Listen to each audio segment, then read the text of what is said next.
Hi everybody, today I'm going to review the Topeak Explorer bicycle rack. Let me tell you something, picking up a Topeak bicycle rack is not an easy matter. It's almost like a bizarre science experiment.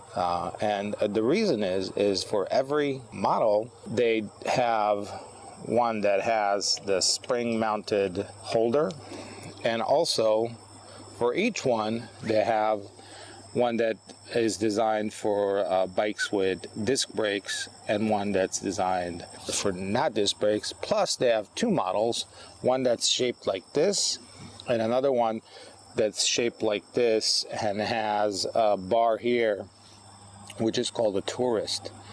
And I actually wish I got that model because it gives you a little area here to mount bungee cords with better anchor points. The way this thing works is that it's supposedly universal fit to any bicycle. Unfortunately, when I got it, it didn't fit my bike just because it would hit this part. And I had to bend this section to make it fit. Not a big deal. But the point is that if you are not very handy, I wouldn't recommend getting a rack and installing it yourself. You have to kind of know what you're doing. Another problem that I had is the way that my bike has the mounting holes right there and where the brake line goes.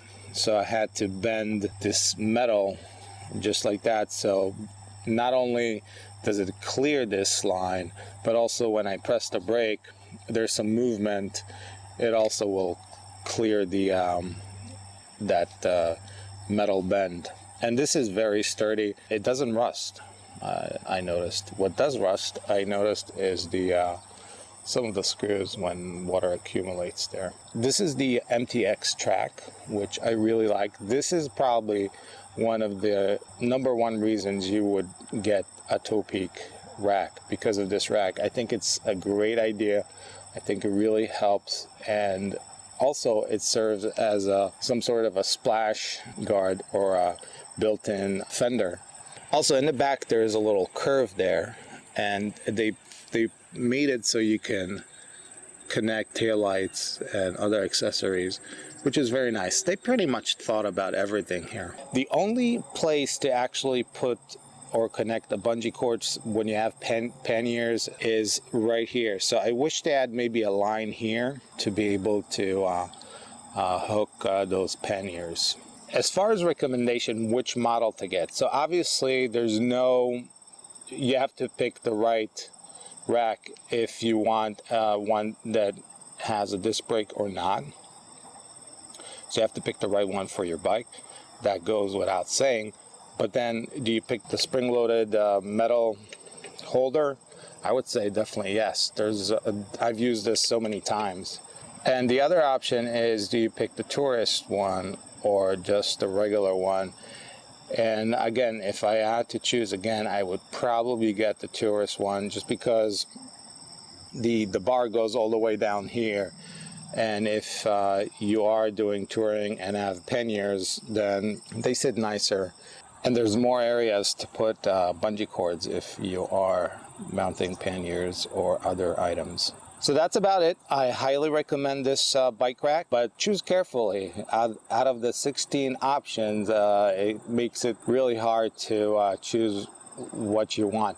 So in the description, I will put the two models, one for the with disc brake and one without disc brake, for the ones you definitely want. You definitely want the spring, and the two options between the disc brake and non-disc brake, and possibly the Tourist model or the non-Tourist model. So look at the description. Oh, one thing I want to mention is that all the hardware is included. So they included all the screws and the bolts.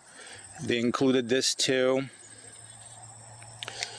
In fact, they included this too, the bolt too, but I used the original that came with my bike. That's about it. Okay, if you enjoyed this video, please thumb up, subscribe, put in your comments, and if you think anybody would like to watch this video, please put it on your social media, Facebook, whatever.